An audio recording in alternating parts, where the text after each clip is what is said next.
our guests here, and we've been discussing the justification for creation of new states, and there are also issues arising.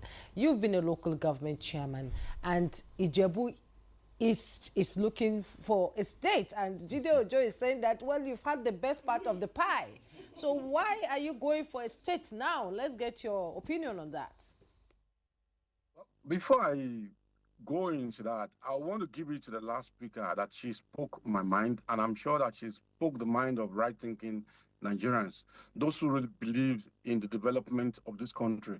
Because if you look at the trajectory that America is bringing up now, especially with the policies of the Trump administration, I'm very, very certain that European countries, they're going to have their own far-right governments very soon. So if that should happen, a lot of our people who are doing Japa, that they want to travel abroad, that will become more difficult. So it means that we have to stay here and salvage the country together. So coming back to the issue of, I'll start from local government before moving to state creation. It is the fundamental for the development of any country that, like she rightly pointed out, development comes from the bottom up. Once the bottom is crooked, there's nothing, absolutely nothing you can get at the top. It is not possible.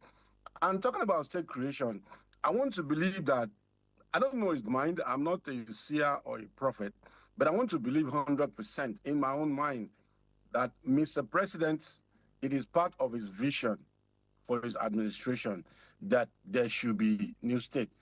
And to me, that is why he started with this financial autonomy for local governments. What he just needs to do is to go on to that of political, or what I would say, administrative autonomy as well.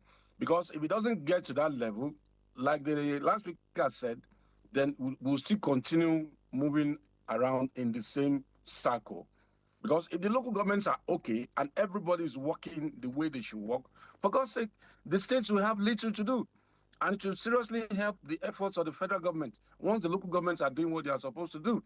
But in terms of Ijebu State, specifically, for equity's sake, when you were starting this program, you were talking about colonies that were created by the colonial administration at that time. Ijebu province was one of those provinces, and virtually all the other provinces have become states. In fact, some of the provinces, they become two states now. Kano has become two states, Oyo has become two states, Ondo has become two states. Only Ijebu is remaining. I mean, what is the offense of Ijebu people? And talking about viability, Ijebu State will be very, very viable because not just in the Southwest, across the country, it is known that Ijebus, they are born economists. Even in the colonial days, before independence, we are known as merchants all over the place. There is no way that this part of Nigeria will not be viable. Personally, I don't believe in this too much of federal allocation because, like she rightly pointed out the other time, a lot of our states depend on federal allocation to survive. Without federal allocation, many of them will just go down.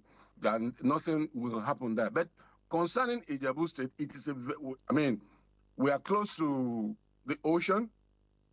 That means we have viable seaports there. Agric will not be a problem for us. Loads and loads of mineral resources here. We have the largest deposit of bitumen in my own local government, for instance, in Nigeria.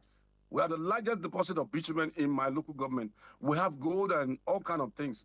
So for me, I have no doubt about it that if Ijebu State is created, believe me, it's going to be very, very... In fact, the target is that we want to rival Lagos State because we are very, very close to Lagos. Lagos is a commercial nerve center of Nigeria. Whoever is coming to Lagos must, of necessity, pass through Ijebu State.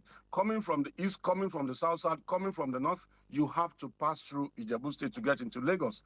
And what we try to do as much as possible is to make sure that whatever business you want to do, for God's sake, why not do it here? Whatever facilities you are looking for in Lagos, whatever thing you are looking for in Lagos, you might as well get it here and get the job done here instead of traveling all the way down to Lagos. If it is ports, we have an airport here now. The port is there, so we don't have any problem of such here. This is going to be a very, very viable state, no doubt about it at all. No doubt about it. But kudos to the last speaker. I really give it to her. She got the issues right and the solutions to it as well.